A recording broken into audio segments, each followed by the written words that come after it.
সমস্ত দুধ গুরুত্বটা কোন চিত্রগুপ্ত তার সমস্ত জীবনটা নিয়ে এসো এই জামাল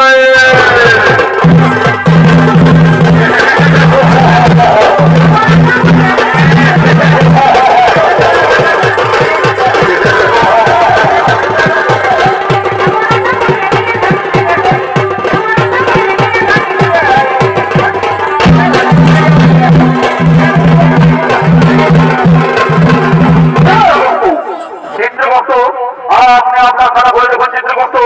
এই ব্যক্তি ভাবে কি পাপ করেছিল মহারাজ